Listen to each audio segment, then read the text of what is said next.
Primavera.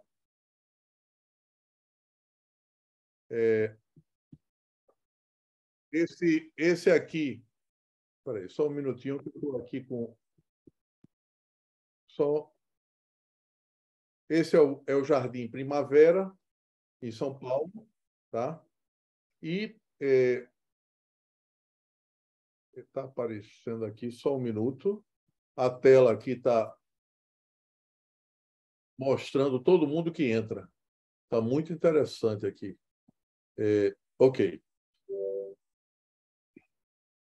Aqui, esse é o Parque Municipal de Santo Ângelo, também em São Paulo. Esse aqui é no Rio Grande do Sul, virou um parque.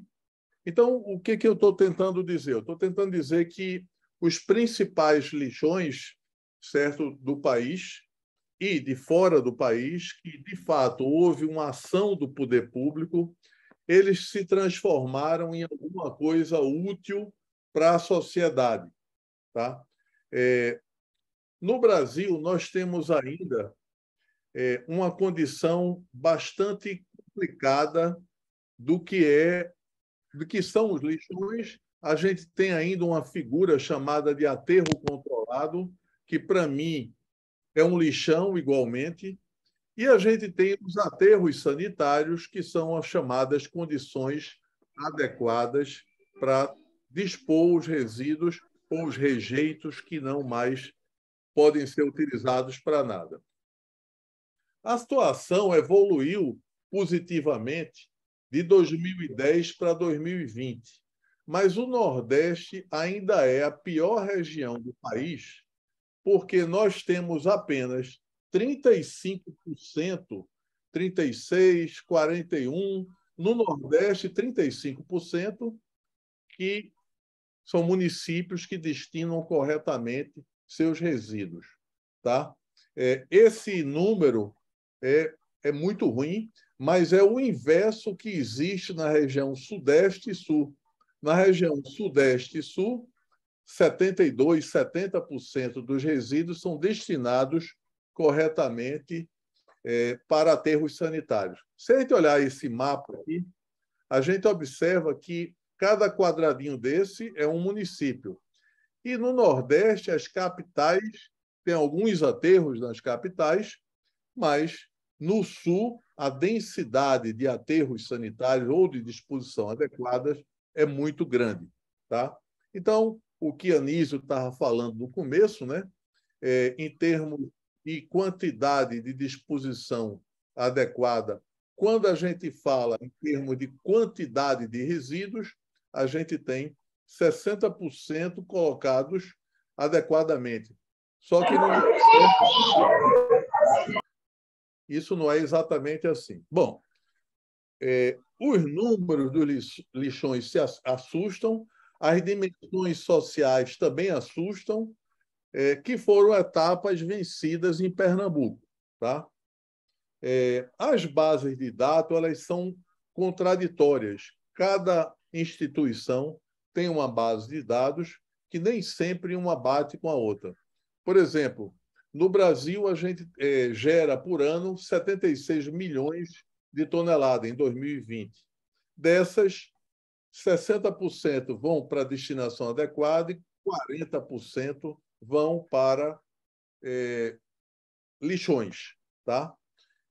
No Nordeste, tá? Essas coisas se invertem, porque a gente tem uma quantidade de municípios muito maior colocando em lixões. Esses números aparecem aqui. Repare os números do Nordeste. 900 lixões, aterros controlados quase 100, então a gente já tem aqui 1.000 lixões, tá certo? As condições do Nordeste, em termos de quantidade de aterro sanitário, aquele mapa mostrou claramente. Repare a região norte. Na região norte, só na norte, existe 390 lixões, tá? O que é um número muito alto, e ainda fazem promessas que as regularizações devem ocorrer até agosto de 2022, não ocorreu nada, tá certo?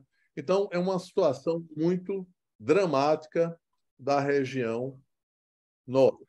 Na região nordeste, destaca-se Pernambuco, esse mapa ainda vai melhorar já já, mas basicamente o que a gente tem na região Nordeste são os aterros sanitários que existem nas capitais.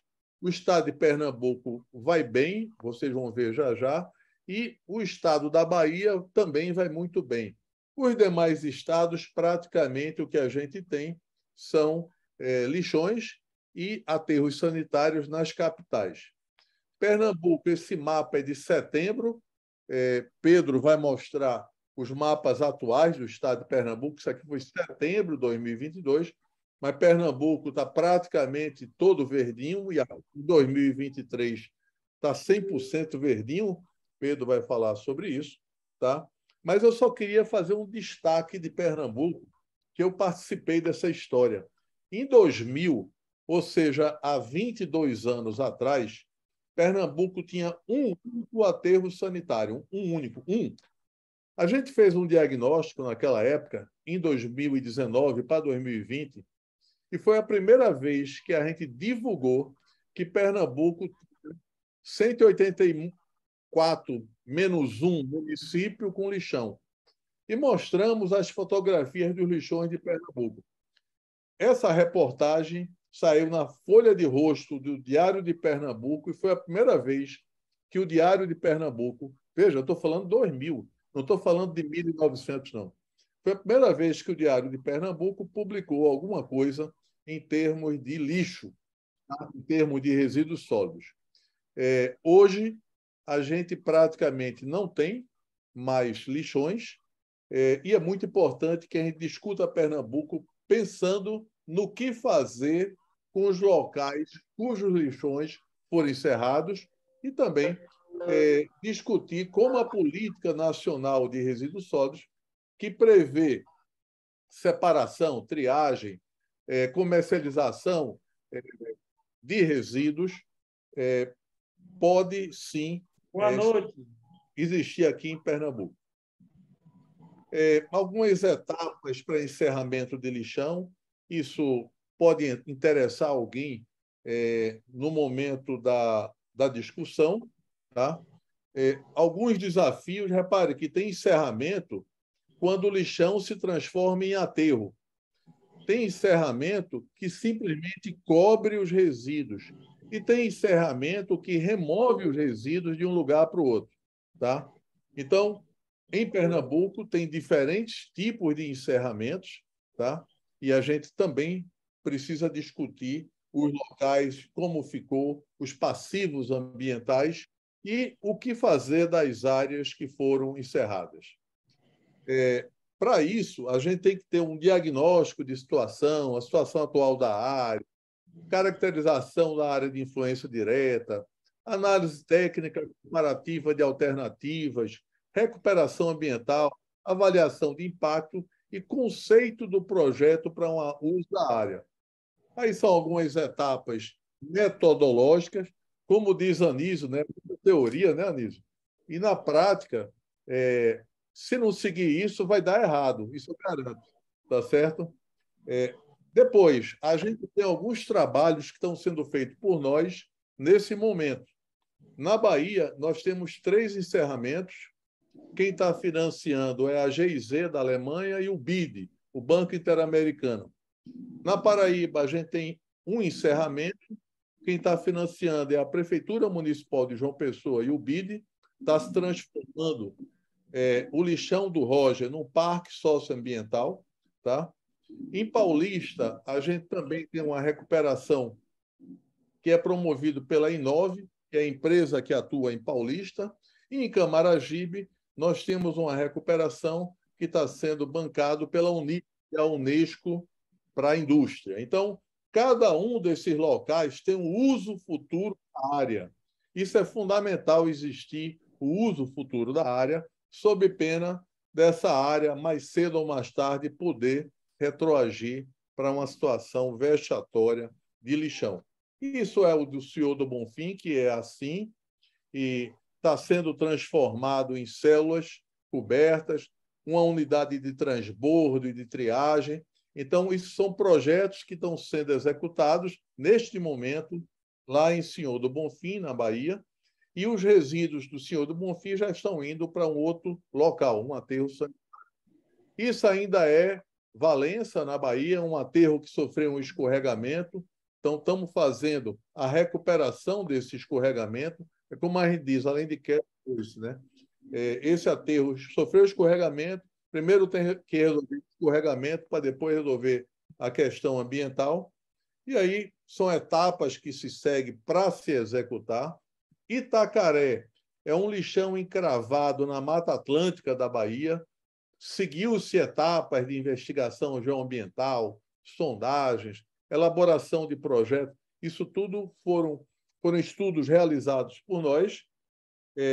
Ele fica realmente encravado na Mata Atlântica e aqui vai passar a ser uma área de um museu da Mata Atlântica, vai passar aqui a ser um centro de mudas para a Mata Atlântica, de recuperação da Mata Atlântica. Esse lixão já foi completamente encerrado, certo? Já foi coberto e nós fizemos o acompanhamento da execução desse encerramento, fizemos reuniões nas prefeituras, isso é a unidade de transbordo, isso são casas que foram construídas para os catadores que trabalhavam no lixão, unidade de triagem para os trabalhadores do lixão. Então, são coisas que dão orgulho do prefeito aí inaugurando o encerramento do lixão. Inaugurando a maneira de dizer, mas encerrando o lixão. Isso foi em 25 de agosto.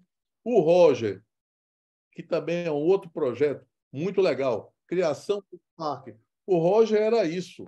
Ele funcionou durante 56 anos, desculpe, 46 anos, e estava encravado no centro de João Pessoa.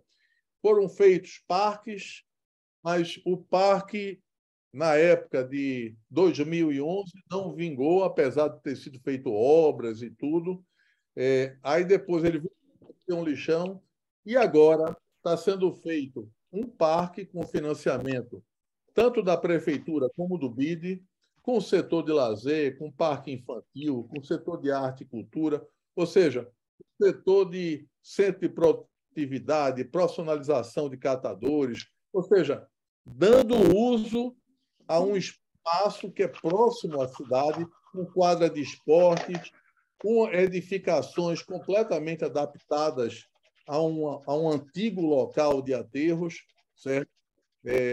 E isso é o que a gente tem que fazer para evitar que aquela área possa ser. Agora, no segundo semestre, já está começando as obras de criação do parque, tem um orçamento já claramente divulgado pela Prefeitura de João Pessoa, e essa ideia de que a gente tenha um parque ou um centro de recuperação de uma área, ou um jardim botânico, ou o que a gente achar que é importante, tá?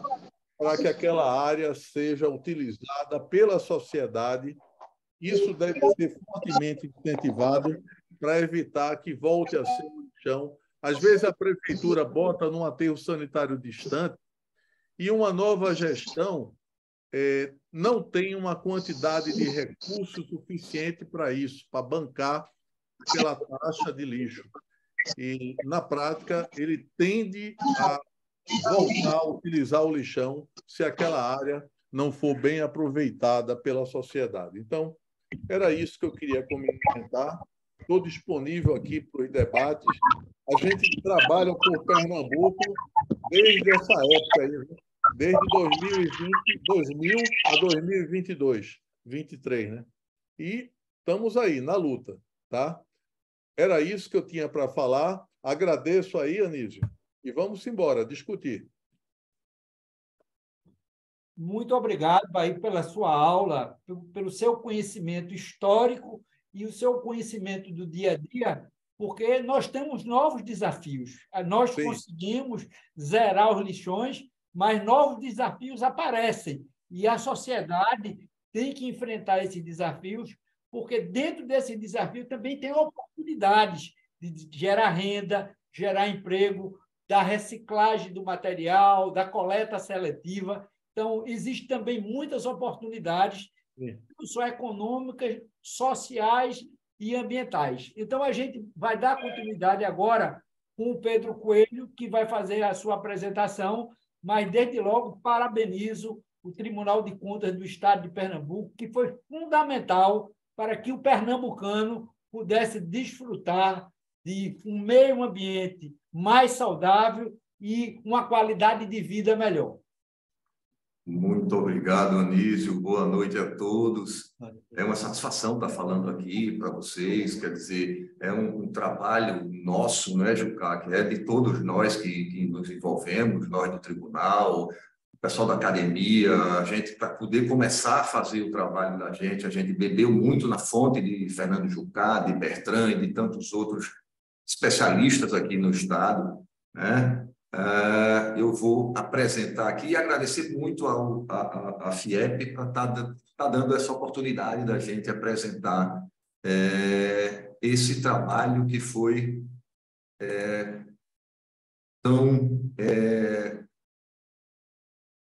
que teve trabalho, empenho nosso durante muito tempo. Vocês estão vendo a apresentação aí, porque para mim não está aparecendo? Vocês estão vendo ela? Sim, estamos vendo. Está aparecendo sim. Sim. Bota em modo da apresentação. Boto sim. É que eu estava querendo primeiro mostrar um videozinho, né, que foi feito na apresentação, quando a gente mostrou isso. A grande diferença entre um lixão, quer dizer, quem nunca foi a um lixão não sabe o que é essa sujeira, essa imundície que está aqui, o pessoal brigando contra urubus, ratos, tirando seu sustento. E quando um lixão desse queima, quando ele pega fogo, as comunidades circunvizinhas sofrem em demasia. Nesse momento, a gente estava fazendo um levantamento com drone dessas imagens e a gente pegou nessa parte aqui superior, a gente para poder decolar com o drone ali. O vento mudou, a fumaça foi toda para aquele local, eu tive que mudar de local porque eu não estava conseguindo respirar.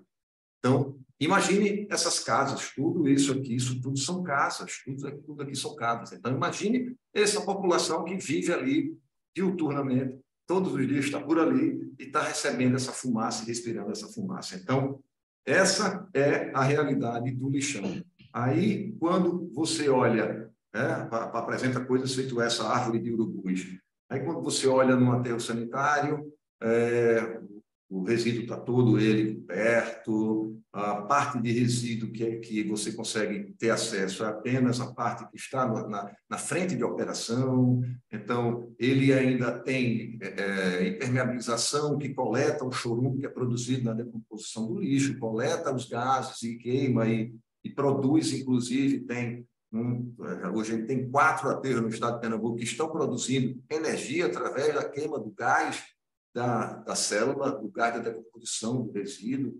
Então, esse videozinho aqui é para a gente mostrar essa grande diferença entre o aterro, o lixão e o aterro sanitário, tá?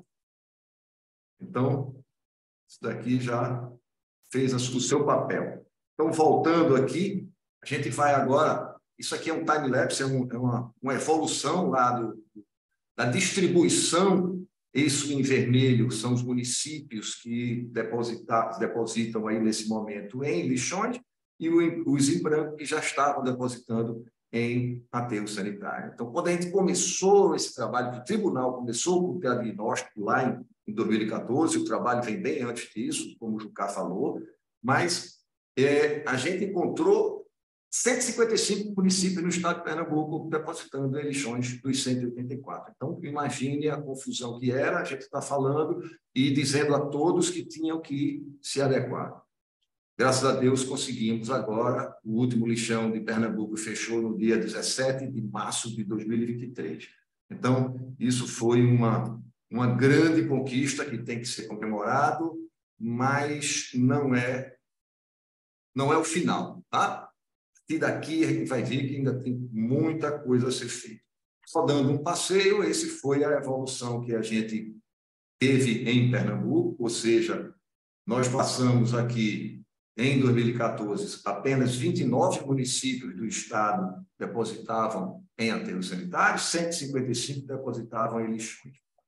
essa inversão da curva que se deu aproximadamente em 2018 e 2019, quando a gente passou da metade dos municípios do estado de Pernambuco depositando de forma correta, e agora, em março de 2023, conseguimos zerar os lixões do estado. Tá? Então, foi uma evolução muito boa, quer dizer, a gente teve, mas foram várias ações, como já foi falado aqui pelo Anísio. Isso foi uma ação que, se fosse feita de forma isolada, só o Tribunal de Contas, por exemplo, eu acho que, né, não teria conseguido agora, em março de 2023, eliminar todos os lixões.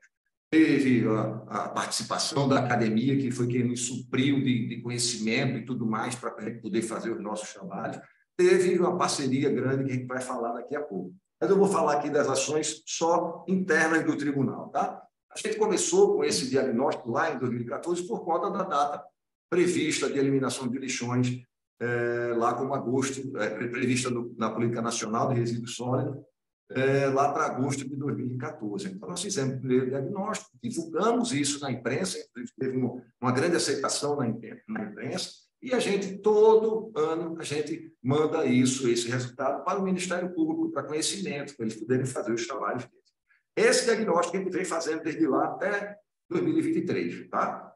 Continuamos fazendo anualmente. Mas, a partir ali de 2017, a gente resolveu apertar mais não só fazer a divulgação e a apresentação para o Ministério Público. A gente lançou ofícios de esclarecimento, a gente avisou da abertura de processos de auditorias especiais para analisar cada município daquele que depositava em lixão ainda. Houve, em 2018, no final de 2018, abrimos 112 processos de auditoria especial, como tinha sido afirmado antes, onde 62 lixões foram inspecionados dentro do Estado, porque os outros já tinham, por conta própria, declarado que tinham lixões, então, nós, para comprovar, tivemos que ir a 63 lixões. E fizemos a representação, e não mais só um envio para o Ministério Público. Representamos aqueles municípios como eles estando cometendo crime ambiental todos os dias, como eles estando renunciando receita porque aqui em Pernambuco a gente tem um repasse de uma parcela do ICMS, que é o ICMS socioambiental, que existe uma parcela dela específica, que é para aqueles municípios que depositam de forma correta. Então, o gestor que não depositava em aterro sanitário, ele abria mão daquela parcela que seria repassada. Então, essa foi a representação que foi feita. Então, dentro daqueles 112 processos, 107 acordos solicitando do tribunal foram emitidos solicitando o plano de ação. Então, o que é que você vai fazer para eliminar o lixão? Mas por que 107, Pedro, e não 112? Porque alguns municípios já tinham se resolvido nesse meio tempo. Tá? Dentro desses processos, 54 municípios receberam auto de infração e 30 deles receberam alerta de responsabilização. Por quê? Porque eles estavam depositando em aterro sanitário e não estavam pagando os aterros sanitários. Então, estavam botando em risco a operação desses aterros.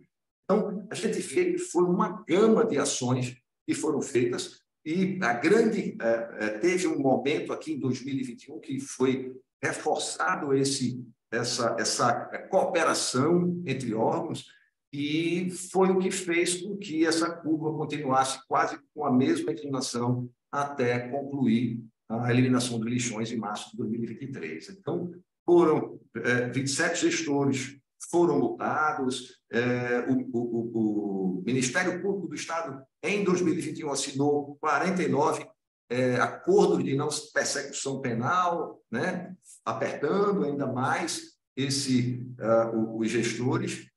E a gente também, assim como a gente apertava, como a nossa obrigação de cobrar a boa aplicação, a gente também pegava na mão do gestor para mostrar quais eram os melhores caminhos, isso tudo muito baseado no que a gente aprendeu, que a gente bebeu na fonte de Fernando Jucá e de outros, e foram ministradas 5 turmas, apresentando como era que poderiam ser feitas as eliminações de lixões, para onde eles poderiam lançar os seus resíduos e tudo mais. E 8 gestores, mais 8 gestores, ainda receberam autoinfração lá em 2022. Né? E essas turmas ministradas aí com 100% de avaliação, foi um curso bastante legal para abrir os olhos dos gestores. E agora, novembro de 2022, o presidente do Tribunal de Contas chamou os 12 municípios últimos que estavam ainda depositando em lixões e falou com eles e disse, olha, até março tem que estar tudo acabado, senão a gente vai fazer uma representação criminal no Ministério Público contra vocês, crime ambiental. E, graças a Deus, surtiu esse efeito e que resolveu. Para a gente só ter uma ideia, houve sempre um trabalho que eu botei aqui como ações políticas contrárias dos gestores municipais que não depositavam ainda em aterro sanitário, de querer a prorrogação do prazo da Política Nacional de Resíduos Sólidos. Né? Então, houve várias ações, eu não vou entrar nos detalhes, até que, no novo marco do saneamento básico, ele foi aprovado na Câmara, lá em 2018. Em 2019 para 2020, ele foi aprovado no Senado e teve o início da pandemia e o novo marco legal foi sancionado lá no finalzinho de 2020. Então, com o sancionamento do novo marco, esses prazos da Política Nacional de agosto de 2014 foram todos prorrogados. Inclusive, ainda existem prazos para o município de menor porte, que tem prazo para eliminação até 2024. Mas a gente não levou em conta isso, o Tribunal de Contas, a CPRH, o Ministério Público do Estado. A gente entendeu que não se prorroga, um crime é improrrogável. Então, o crime ambiental continuava sendo feito diariamente naqueles municípios que depositavam de forma inadequada. Né? Então, nós trabalhamos com isso. E, dentro desse trabalho de diagnóstico, a gente recebe informações importantíssimas que vêm dos gestores dos aterros, onde ele informa a quantidade que cada um dos municípios deposita no seu aterro. Tá? Então, com essas informações, nós conseguimos fazer médias de deposição no estado de Pernambuco. Então, a gente conseguiu, inclusive, escalonar por faixa de habitantes municipais, tá? Onde a gente encontrou 864 gramas por habitante dia que estava sendo depositado para municípios acima de 100 mil habitantes. Recife está aqui nessa faixa, e até os de menos de 10 mil habitantes, 473 quilos por habitante dia, 473 gramas por habitante dia que estavam sendo depositados. Tá? Então, essa é a média estadual de 764. Com isso, a gente conseguia averiguar quais eram os municípios que estavam depositando de forma correta, que estavam depositando dentro daquela média, e aqueles que estavam depositando bem aquém dessa média. Então, a gente conseguiu monitorar e ir atrás desses municípios, porque o município aqui, exemplo do município de Parnamirim, que depositava apenas 15% dessa média, ou seja, ele depositava 95 gramas por habitante dia, o restante ele estava depositando no lixão. Né? A gente sabe que no estado de Pernambuco, assim como no resto do Brasil, pouquíssimo é tirado para reciclagem. Então, ele estava com... Então, a gente fez inspeções e tal. Nesse caso especial do último levantamento, que foi até outubro de 2022, no anual, esses municípios 8 estavam depositando menos de 60% da média. Quando nós trouxemos para outubro de 2022, porque tem municípios que estavam ainda no ajuste, no início da deposição e estavam em ajuste, os 4 deles saíram da média abaixo, da deposição abaixo de 60%. Então, ficaram 4 apenas. Aí, vejamos. O primeiro trabalho desse que a gente fez foi em 2020. Identificamos 30 municípios que depositavam dessa forma menos de 60% da média. Em 2021, quer dizer, aí em 2020, no início de 2021, nós fizemos inspeção em todos esses municípios, 30, e identificamos 16 lixões realmente que estavam lá, lixões em cada município desse. Então, tomamos as providências e tudo mais, a melhor resultado foi que em 2021, só apenas 15 apareceram com essa média baixa. Em 2022, apenas 4. Então, ou seja, esse trabalho está dando certo, mas esse é um trabalho que vai ter que continuar ad eterno para a gente garantir que esses resíduos não voltem a ser depositados em lixo.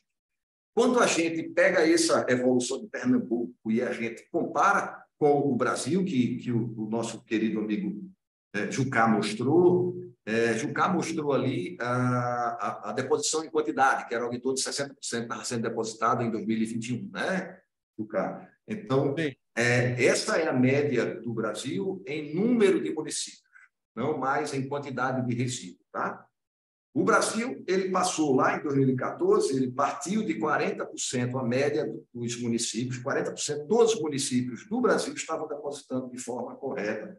E ele passou agora para o último número da Abrelp para 2021, 49,3%, aproximadamente 50% dos municípios em 2021. Isso quer dizer que 2.745 municípios do Brasil ainda depositavam lá em 2021 em lixões, né? Isso, quando a gente compara com a evolução de Pernambuco, a gente vê que Pernambuco partiu de um número muito menor, partiu de 15,8% apenas dos municípios, o número de municípios depositando de forma correta, para 100% em março de 2023. Mas lá, comparando com o da Abrelp, o Brasil estava com 49,3% e nós estávamos com 85,3% dos municípios depositando de forma correta. Então, isso é uma coisa que abre os olhos mesmo, né? A gente se espanta um pouco. E quando a gente segrega esses dados da Abrelp, aliás, separa os dados da Abrelp e coloca essa quantidade por região no Brasil, regiões, a gente vê que a melhor região que estava, como a gente achava que deveria ser mesmo, a região sul, a região mais rica do país, e já partiu lá em 2014 com quase 60% dos municípios depositando de forma correta, mais da metade, e em 2021 estava com quase 90%. Então, nós estávamos com 85,3%, e só estávamos abaixo da região sul.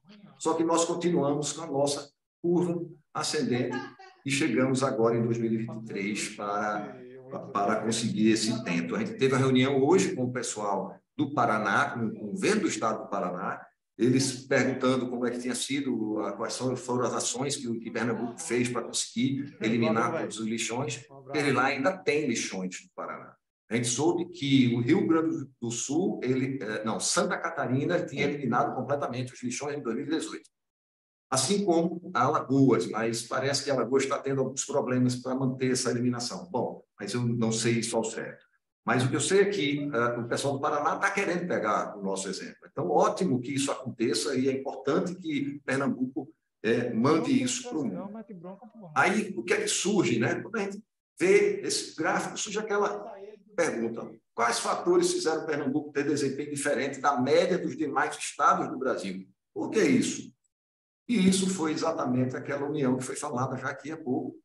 Com certeza teve ações diversas do tribunal, com certeza teve ações diversas do Ministério Público, com certeza teve ações diversas da CPRH, Secretaria de Meio Ambiente também agindo nesse meio, os gestores dos aterros sanitários, louco que os municípios depositem lá nos aterros. Mas o que houve foi a união desses órgãos. A gente teve um momento, começamos em 2021, e a gente transferia informações entre nós, para e passo, informações em tempo real. Eu fazia inspeção em algum canto e repassava para o pessoal do CPRH, para o pessoal do Ministério Público, e assim, da mesma forma deles para a gente. Então, essa união é que foi o grande marco para Pernambuco conseguir isso. E tem uma coisa interessante: a qualidade dos nossos aterros, eles estão sendo fiscalizados de forma muito intensa pela CPRH. Tá? Então, há 2 anos atrás, o aterro sanitário de Pesqueira perdeu a licença, porque estava com uma operação terrível. Perdeu a licença, só recuperou em janeiro do outro ano, quando ele conseguiu rearrumar o aterro. E vários outros aterros já perderam essa licença também. Então, existe uma fiscalização que a CPRH faz, que a gente também faz junto, para manter essa qualidade dos aterros sanitários. E esse trabalho é um trabalho que vai ter que permanecer nesses novos desafios, né? Quando a gente fala em novos desafios, a gente vai pensar aqui no Brasil.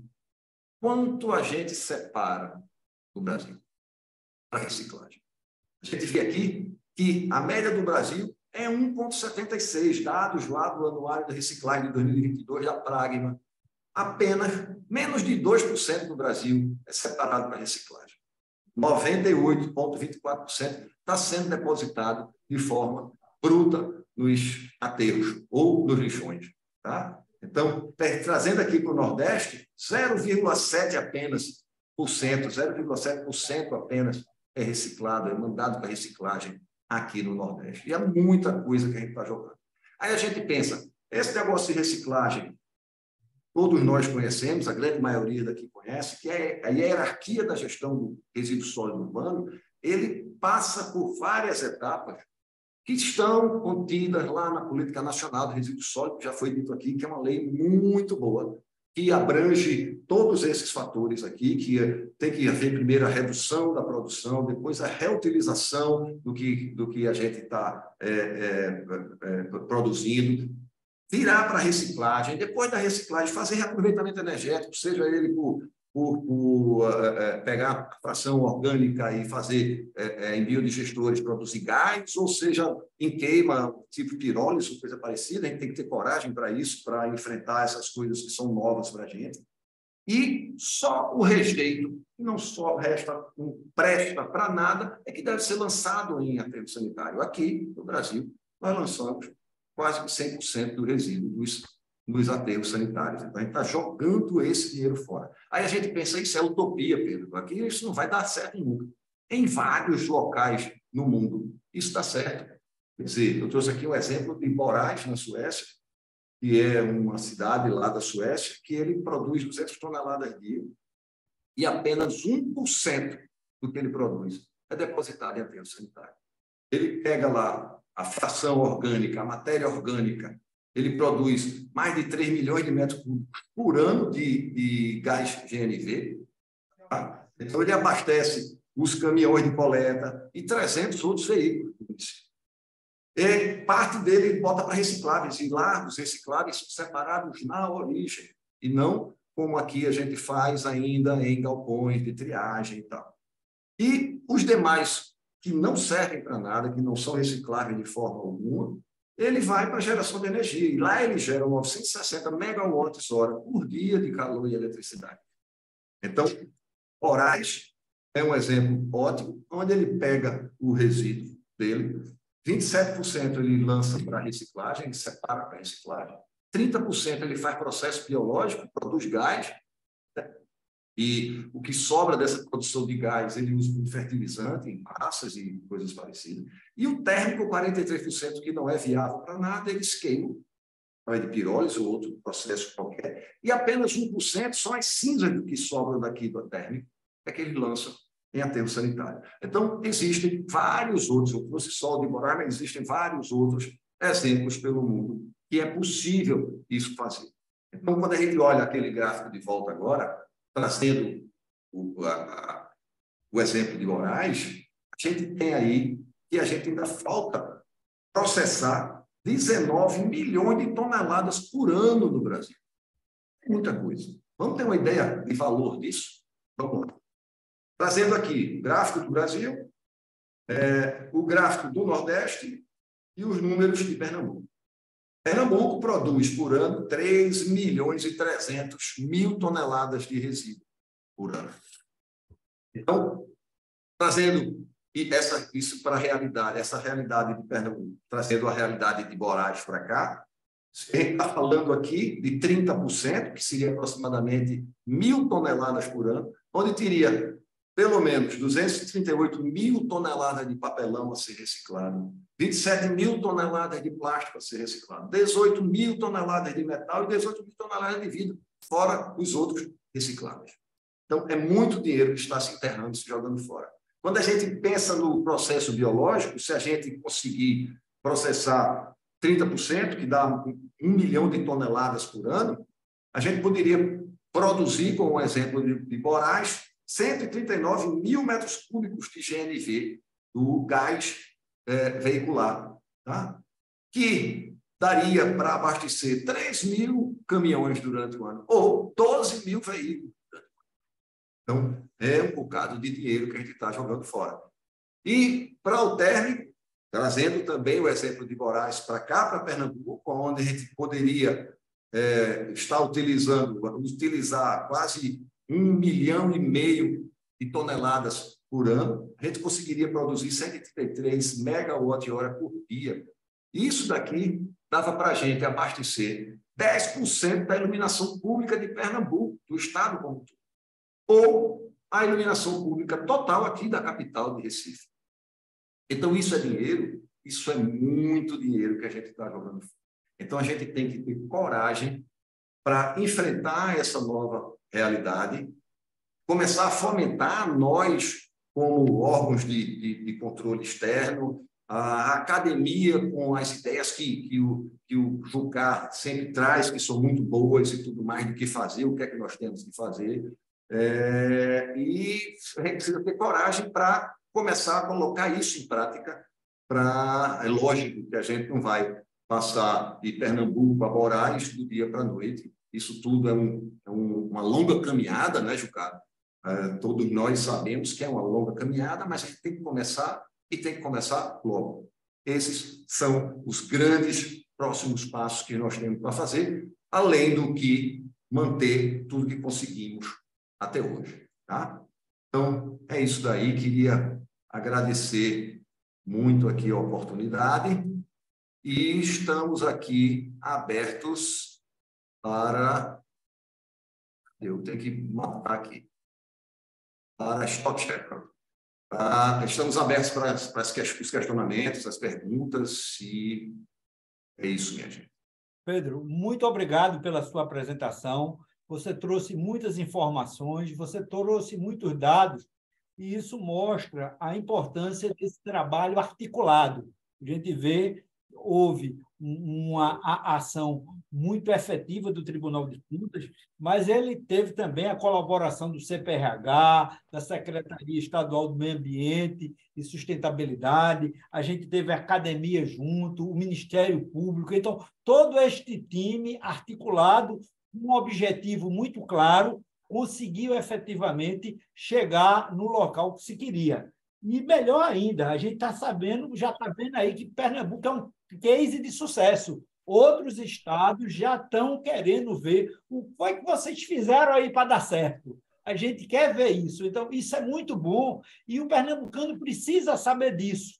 Agora, um fato muito interessante que a gente tem que ver, que esse foi um grande passo, mas não para aí. Esse ganho que a gente teve, principalmente, foi mostrar que é possível evoluir, é possível fazer mais, porque não é só o recurso natural que está sendo enterrado. Esse recurso natural está sendo pago para ser enterrado. Veja o seguinte, a gente tem que ver sobre essa ótica.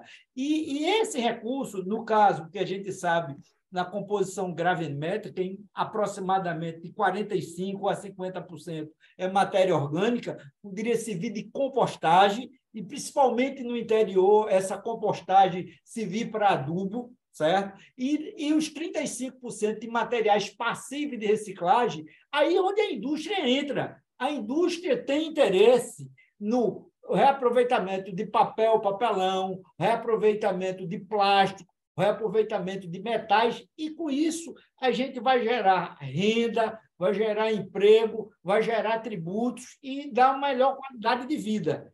E também um papel muito interessante, e que vai ser muito importante também, é o papel dos catadores, porque esse material, para ser aproveitado, ele precisa ser triado, ele precisa ser separado, e essa operação seria feita pelas associações dos catadores, também gerando emprego, gerando renda. Agora, uma pergunta que a gente tem aqui é se algum tribunal de contas também, de algum estado do Brasil, também teve uma iniciativa parecida, feita essa iniciativa de Pernambuco. de ter esse projeto, de ter esse objetivo bem claro de zerar os lixões? Olha, a gente tem notícia de algumas ações que foram feitas por alguns bons tribunais de contas do Brasil, mas o que eu digo que foi o grande diferencial daqui de Pernambuco foi a persistência. Alguns fizeram ações pontuais que foram importantíssimas, mas faltou a persistência, faltou continuar, faltou essa união entre órgãos. A gente vem trabalhando desde 2014 só fazendo o diagnóstico anual. Então, só a partir daí, sem contar o que já se trabalhou antes, desde 2000, a gente já vem trabalhando de forma persistente há 10 anos para a eliminação do lixões. Então, se não houver a persistência, é muito difícil que isso ocorra. A gente tem informação de que dois estados no país eliminaram, que foi Alagoas e Santa Catarina. Santa Catarina permanece eliminada e a gente soube que Alagoas estava com algum problema. Mas em nenhum desses dois casos eu não soube que tinha sido ação específica do Tribunal de Contas de lá, não. Mas eu posso estar equivocado. Certo. Eu vou provocar agora o professor Fernando Jucá. A gente vê que também tem essa alternativa do aproveitamento energético dos resíduos sólidos urbanos, principalmente do rejeito. Mas a gente sente que, às vezes, tem alguns setores que são muito reticentes quanto a isso. Eu queria que o professor, que conhece isso, vê como é que o mundo trata esse assunto, como é que a gente poderia pensar nos rejeitos ser utilizado para a geração de energia, e não só a geração de energia, a gente tem que pensar também na cogeração, porque seria a geração da energia com a geração de vapor, com a geração de calor, que efetivamente vai ajudar nos processos produtivos. Anísio, esse é um grande desafio atual.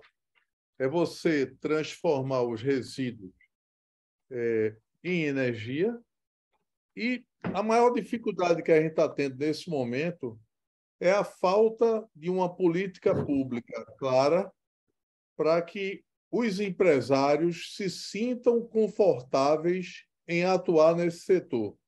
Eu sempre defendi, e cada dia eu estou mais convencido que o atraso que o Brasil teve em relação aos países da Europa, em relação até alguns da América do Norte, é porque houve sempre um confronto entre o poder público e a iniciativa privada. Esse confronto não ajuda ninguém. Um achar que não pode confiar no outro, um desconfiar do outro. Então, na minha cabeça, esse foi o grande motivo do atraso nosso no Brasil inteiro. A iniciativa privada, as empresas, a indústria, tem que estar junto com o poder público e com o conhecimento.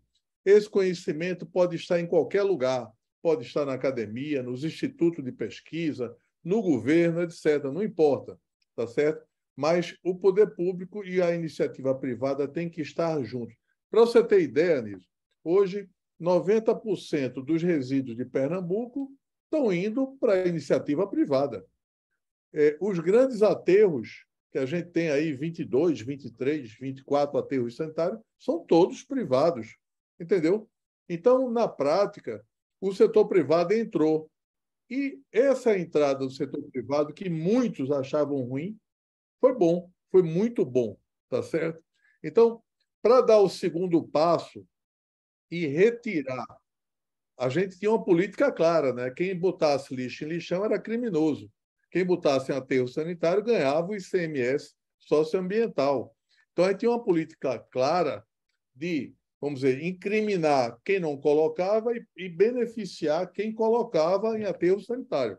Agora, a gente está começando uma nova etapa, a etapa de aproveitamento dos resíduos, a etapa de separar o que é resíduo de rejeito, a etapa de a empresa, o poder público, o conhecimento, mostrar o que se pode fazer com os resíduos. Nesse sentido, a gente está fazendo, uma revolução, tá certo? As inovações no setor de resíduos passam pela parceria público-privada obrigatoriamente. E aí, Anísio, eu queria elogiar esse momento da FIEP, queria que a gente fizesse até um debate maior, chamando as empresas, que a gente conhece todas elas, para debater junto conosco e criar um fórum de PPPs, certo? Nesse ambiente aqui da FIEP. Eu tenho certeza que Pedro e todo o governo vai estar junto, tenho certeza que vários empresários que pensam para frente vai estar junto, e eu tenho certeza que você também está junto. Tá? Existe hoje empresário do setor de petróleo, de gás, que tem postos de gasolina, grandes distribuidoras, que estão querendo gás dos biodigestores da gente, Anísio. Então, o que a gente não tem hoje em dia ainda é escala. Por exemplo, em Pernambuco, a gente tem aterros sanitários gerando energia elétrica do biogás, mas a energia elétrica da gente é barata. A gente precisa gerar biometano, que é o gás combustível, para a gente rodar as estradas, rodar. Então, a gente não tem nenhum aterro sanitário em Pernambuco que gere biometano. A gente tem 5 no Brasil apenas. 5 no Brasil. Então, a gente precisa transformar o nosso biogás, purificando ele em biometano. No Ceará, a Cegás compra toda a produção de gás do aterro sanitário de Caucaia para gerar gás para caminhões, para veículos, para condomínio, que é o GNV. Certo? Então, na prática, a gente está precisando, veja, conciliar um pouco mais as coisas. A gente precisa um empresariado junto, a gente precisa do poder público junto, que apoia as ideias, a gente precisa de uma financiadora, certo? E existem várias. Por quê? Por trás disso, Anísio, tem a redução de emissões, você tem a descarbonização, a gente está vendendo crédito de carbono, crédito de reciclagem. Então, tudo isso hoje entra na conta de você. Por exemplo, se admite que a Ceasa, que gere 40 toneladas por dia de resíduos, coloque resíduos em aterro ainda, não tem o menor sentido. Ela coloca um pouquinho na Elógica e a gente criou um biodigestor na Ceasa que aproveita um pedacinho, uma fração muito pequena disso. Mas a gente precisa criar biodigestores maiores que recebam 40 toneladas de resíduos, certo? E, claro, a Ceasa não pode bancar tudo sozinha, tem que entrar a parceria público-privada, entendeste, Anísio? Então, a gente tem o conhecimento, tem a tecnologia, tem quem faça, e hoje está faltando juntar e criar parcerias e um acreditar no outro. Eu tenho certeza que isso é fundamental. Colocações, professor Fernando, porque essa sua ideia do fórum é muito interessante, onde a gente cria um espaço para debate, para análise de possibilidades e viabilidades. Então, eu acho que a gente deve, tanto com você, com o Pedro Coelho, a gente tentar formatar esse fórum. Inicialmente foi uma ideia muito boa que você coloca, mas a gente tem que formatar ele, convidar outros atores importantes que possam dar densidade ao fórum, a Secretaria de Meio Ambiente, tá entendendo? Então, vamos articular essa criação. Os empresários também, Anísio. Os empresários também, e a gente faz aqui dentro da Federação das Indústrias. Isso. A gente já oferece o nosso espaço, nosso quadro técnico, tá entendendo? Porque essa é uma nossa função, porque a gente vai gerar emprego, a gente vai gerar renda, a gente vai gerar crescimento para o estado de Pernambuco. Então, essa ideia sua já foi comprada, agora a gente precisa formatar para ver de que forma ela vai atuar e agregar outros atores. Mas muito boa a sua ideia. Agora, eu volto aqui para o Pedro, já no segundo passo agora, que o TCU já viu de zerar. Como é que ele vê no sentido de estimular a coleta seletiva, para que essa segregação já venha dentro da fonte geradora, a segregação do lixo seco do lixo úmido? Como é que o tribunal já começa esse segundo degrau, no sentido da sociedade, consumidor, vê a importância da destinação correta do seu resíduo sólido urbano. Como é que o Tribunal de Contas vê isso? Muito bem. Outra pergunta, Nísio. A gente, tanto o Tribunal de Contas, quanto o Ministério Público, quanto o CPRH, nos nossos trabalhos para a eliminação dos lixões, para parar de aumentar o tamanho dos lixões, uma das grandes preocupações nossas sempre foi receber os catadores, né? Dar dignidade ao trabalho dessas pessoas que vivem, tiravam o sustento deles de dentro de lá dos lixões. Então, eles têm que ser inseridos nisso. Então, vários municípios, eles cadastraram os seus catadores. No segundo passo, eles deram uma bolsa em pecúnia, em dinheiro, para os catadores, ou em cesta básica, ou coisa parecida, até que o galpão que eles iriam fabricar para fazer o transbordo e fazer a triagem ficasse pronto para que esses catadores pudessem entrar nessa geração de riqueza, né? Então, isso já existe, já foi cobrado pelo Tribunal, já foi cobrado pelo Ministério Público, já foi cobrado pela CPRH. Mas a grande preocupação até esse mês era acabar completamente os lixões, eliminar com esse grande problema. Então, a partir de agora, a gente vai fiscalizar para ver se realmente todos eles fizeram cadastramento, se todos eles estão realmente criando um galpão para triagem, e se colocaram essas pessoas nesse trabalho.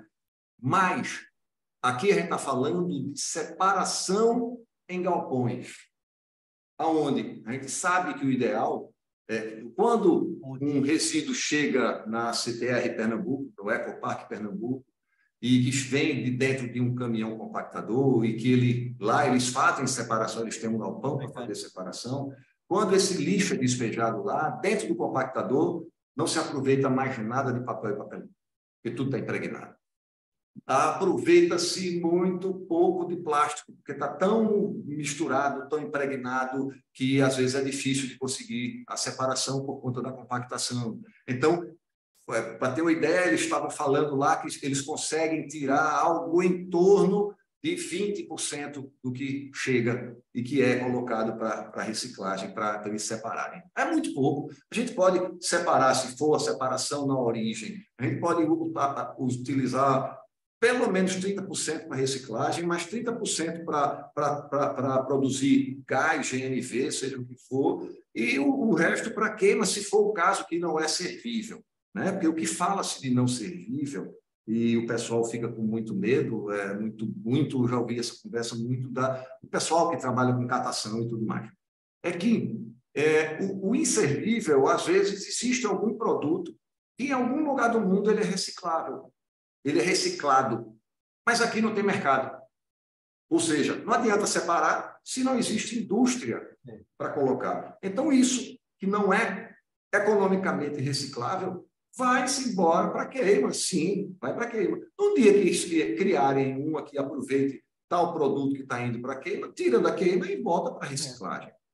Então, é um caminho que a gente tem que trabalhar. Mas o ideal que eu ia começando a falar é que existe essa separação na origem. Eu que produzo, Pedro Teixeira que produz o lixo. Eu, em casa, eu tenho que separar o que é o orgânico, o que é possível de reciclar, daquilo que não é possível de reciclar. Eu tenho que ter esse conhecimento para isso. Isso eu preciso de cultura, eu preciso ter campanhas educativas para mostrar à população que pode, e tem que ter incentivos. Lá em Moraes, eles têm incentivos de imposto. A pessoa que faz isso paga menos imposto. A pessoa que entrega separado paga menos imposto, porque aqui não entrega. Então, tem que ter incentivo e tem que ter um trabalho forte de educação. Então, em primeiro passo, pensando nessa ideia da gente ir passo a passo, em primeiro passo tem que ser feita essa separação em galpões. Sim, chegar o lixo bruto lá no galpão e o pessoal fazer a separação. Vai se aproveitar menos.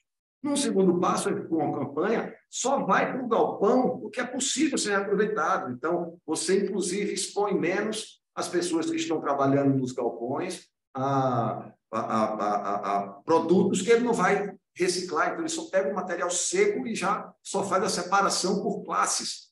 Então, você melhora o trabalho dessas pessoas. Mas existe, como Jucá estava falando, existe um medo, um receio de investir em algumas áreas onde a iniciativa privada não sabe se vai ter tempo suficiente para ter o retorno financeiro. Então, precisa dessas políticas de apoio, realmente. Deixa eu fazer um comentário aqui, Anísio, sobre isso mesmo. Veja, esse assunto é empolgante demais, cara. Isso a gente podia ficar até meia-noite aqui, a gente ia. Mas olha só, Anísio, no Brasil existem bons exemplos de como fazer uma coleta seletiva profissional, tá? No caso aqui de Pernambuco, Recife, por exemplo, ou qualquer outra cidade, a gente não tem uma tradição de coleta seletiva pública. A gente coleta o lixo todo misturado, porque pouca gente separa, a quantidade de separação é muito pequena. Isso é péssimo. O que Brasília, eu trabalhei em Brasília em 2019, antes da pandemia, a gente ficou trabalhando lá no que a gente chama de Rota Tecnológica de Tratamento de Resíduos. Em Brasília, o governo, inclusive foi o Rodrigo Hollenberg, foi Kátia, que era diretora de limpeza urbana, Eliana Kátia. Bom, em resumo, eles fizeram o seguinte: Brasília tem, vamos dizer, 100% do resíduo é coletado misturado por uma empresa, uma ou duas empresas. No caso lá são 3 empresas na época, agora são 2. Aí o SLU definiu, vamos dizer, a prefeitura, no caso, não é o caso, mas é a prefeitura, definiu, olha, 1% da coleta vai ser seletiva, certo? E eu vou entregar por meio de licitação às cooperativas. Então, as cooperativas sabiam que ia ter uma licitação de coleta seletiva de 1% da área mais promissora de resíduos em termos de comercialização, lá de Brasília, que é justamente a Asa Norte, a Asa Sul, certo?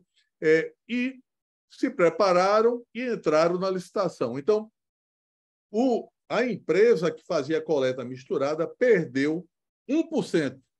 Meu amigo, isso foi muito bom. Hoje em dia, o DF, o Distrito Federal, praticamente tem 6% de reciclagem a partir de programas como esse que eu estou falando, tá certo? Mas a gente tem que começar. A Prefeitura de São Paulo, ela definiu o seguinte: toda obra da Prefeitura tem que entrar um percentual, a base, a subbase de um pavimento, tem que ser de material reciclável, certo? Então, você começa. Aí, aqui em Recife, a gente tem um pouco de receio que se a gente lançar um edital desse, é possível que nenhuma cooperativa apareça para se inscrever, para se lançar no edital. É possível, tá certo? O que a gente tem que fazer? A gente tem um monte de startups já trabalhando no setor de resíduos. A gente tem muito jovem empreendedor que, se ele se juntar com a experiência das cooperativas, eles podem formar uma pequena empresa e atender a esse 1% do mercado. Mas a prefeitura, as prefeituras, têm que tomar iniciativa e abrir mão de entregar 100% a uma empresa e dar 1%. Deu certo? Claro, deu certo, bora passar para 1,5%, para 2%, e assim começa. Agora, essa política não existe aqui, tá certo? Não existe, tá certo? E uma última coisa é que, para que isso ocorra, a gente tem que ter um mapa da cidade com a riqueza que tem em cada bairro. Por exemplo, o bairro que mais tem garrafinha PET aqui em Recife é o bairro do Pina, ali a Beira-Mar, o segundo, aquelas 2 primeiras ruas, ali tem um monte de PET, tá certo? A gente tem Recife inteiro mapeado, certo? Essa região ia ter, sim, coleta seletiva, porque o PET está a R$3.000 a tonelada, entendeste? A região que tem muito bairro Nova Descoberta, etc., aquela região tem muito plástico filme. Plástico filme pode servir para energia térmica. mas para reciclagem, não. Não tem mercado. O mercado é R$200 a tonelada. Então, esse tipo de coisa, a gente tem mercado, tem que dar transparência ao mercado, a gente tem que divulgar. A própria FIEP, viu, Anísio? Ela tinha uma bolsa de recicláveis, mas da indústria. A gente pode ter de tudo, cara, aí dentro da FIEP. É uma tradição da FIEP ter isso, entendeu? Então, na prática, eu acho que dá margem para conversar 50 mil coisas. Não quero tomar o tempo de vocês, só para mim, mas que dá realmente muito o que fazer. Viu? E os caminhos hoje estão bem diferentes. Existe muita plataforma que a gente pode divulgar, o mercado, a oscilação na bolsa de recicláveis. Existe uma série de coisas que, inclusive, a gente está tentando fazer já junto a algumas prefeituras, viu, Anísio? Então, eu acho que é um caminho sem volta. A gente vai, sim, evoluir para um programa de coleta seletiva e os prefeitos mais modernos, eles vão saber que vão reduzir muitas emissões através da reciclagem e eles vão gerar muito emprego através de um programa de coleta seletiva que começa pequeno, mas começa com muita base técnica, com muita informação para não deixar ninguém na mão. Ah, não, deixa vocês fazerem aí a coleta seletiva e o cara não tem mercado, não sabe onde é que vai buscar, não sabe nada. Isso não adianta, cara. Você tem que abrir um edital, você tem que incentivar e tem que dar as informações corretas para que esse negócio dê certo. Muito bom. Colocações muito apropriadas, mas eu queria deixar vocês assim inteirados, o nosso público aqui dentro do FIEP Ambiental. O nosso público-alvo aqui é mais empresários, executivos, profissionais liberais, temos professores, temos estudantes, e para vocês terem uma ideia, nós chegamos a 216 participantes, 216. Então, mostra a atratividade do tema e como a sociedade está sensível. Muitas pessoas colocaram aqui que quer que esse tema tenha continuidade. Então, você veja que a gente já começa a mudar de mentalidade. As pessoas já estão valorizando isso. E também participações internacionais. A gente está com participação da Espanha, participação de Moçambique. Então, isso mostra que esse exemplo de Pernambuco está se espalhando para o mundo. Não é só para Pernambuco, não. O mundo já está tomando conhecimento dessa ação de Pernambuco. Então, eu só tenho que agradecer muito a vocês, que a gente tem um horário, a gente sempre restringe a 1h30, mas agradecer, mas eu vou dar 2 minutos para cada um, para as considerações finais, e depois a gente pode pensar no fórum e outras ações. Claro, a gente tem que ser proativo. Por favor. Então, já que você começou, você tem 2 minutos aí para suas considerações finais para o nosso público. Eu queria só agradecer, Anísio. A gente está muito feliz em poder conversar com um público tão especial, tão preparado para discutir, sensível para discutir o assunto. Eu me coloco completamente à disposição para a gente tocar isso adiante. A gente tem muita informação, não só sobre as tecnologias de tratamento, rotas tecnológicas, como também sobre o mapeamento da cidade do Recife, só para dar um exemplo, e da região metropolitana. Eu acho que outras cidades precisam fazer isso, tá certo? Para a gente mapear o potencial de riqueza que tem em cada bairro de cada cidade do estado de Pernambuco. Isso pode estar nas licitações da coleta dos resíduos, que as empresas, em Recife já é assim, que as empresas promovam um estudo de composição gravimétrica dentro daquele contrato. Isso é normal, tá certo? Então, eu acho que o poder público ele tem que dar direção às pessoas e às empresas que contratam. E as empresas vão sair ganhando de todo jeito, isso é muito bom. A gente vai estar gerando emprego e renda para muita gente. Eu tenho certeza disso. Agora, só aterrar é muito ruim. Era isso. Muito obrigado. Agradeço a oportunidade, viu, Anísio? Não. Pedro, parabéns, viu, Pedro? Gostei muito. Olha, Esse é o começo de uma série de debates que a gente vai ter aqui. Pedro, por favor, 2 minutos aí para as suas considerações finais. É uma satisfação grande da gente trazer uma notícia tão boa sobre Pernambuco, né? E saber que a gente se envolveu nesse trabalho, que o trabalho deu certo, isso é gratificante demais para o nosso trabalho. É muito bom quando a gente é convidado assim, feito foi convidado por vocês, Anísio.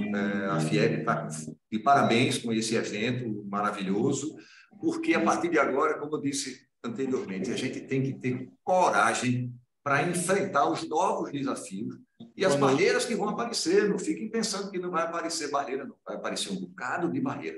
Mas a gente tem que ter coragem, tá? Contem com o Tribunal de Contas para o que precisar.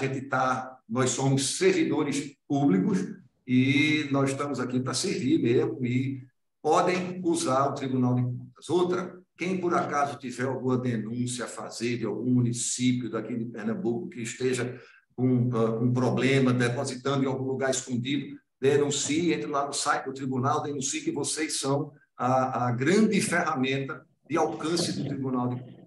Estamos à disposição. Muito obrigado. Boa noite a todos. Agradeço muito aos palestrantes que deram um conteúdo brilhante ao nosso encontro. Agradeço a todos os senhores e senhoras que nos acompanharam aqui no nosso FIEP Ambiental e dizendo que os desafios são muito grandes, o desafio da manutenção, mas aí a gente vai ter espaço para a gente debater mais. Então, eu desejo uma boa noite a todos, agradeço a participação e dizer que a Federação das Indústrias... Boa noite a todos. Está muito grato mesmo com as ações que foram feitas, que honra todos nós pernambucanos. Uma vivência diferente para cada pessoa. É como se houvesse aqui... Vamos ver se no encontro a gente consegue abrir mais para a gente trazer os palestrantes, mas que a gente possa... A gente tem 200 pessoas aqui que poderiam também estar compartilhando alguma experiência, algum trabalho, que foi o meu objetivo aqui, de conhecer um pouco mais sobre a temática e também de ter a oportunidade de falar. Enfim, mas a gente está finalizando, no próximo encontro a gente pode pensar no formato... O nosso FIEP Ambiental era feito de forma presencial. Aí as pessoas tinham oportunidade. A gente está se preparando para o próximo FIEP Ambiental, a gente fazer presencial aqui. Então, as pessoas vão poder exteriorizar de forma muito mais simples, de forma muito mais objetiva. A gente já está pensando nisso, certo? Beleza. É importantíssima a participação. A gente está aqui para provocar isso, para a gente evoluir, para a gente crescer e a gente colaborar com o desenvolvimento sustentável do nosso Estado. Mas aproveito para finalizar e dizer que foi muito bom o conteúdo. Eu não tinha conhecimento que Pernambuco tinha zerado os lixões, fiquei muito feliz. Não conhecia aí Jucá, né? Um cara que tem um conhecimento muito bom. Enfim, muito obrigado aí pelo conteúdo.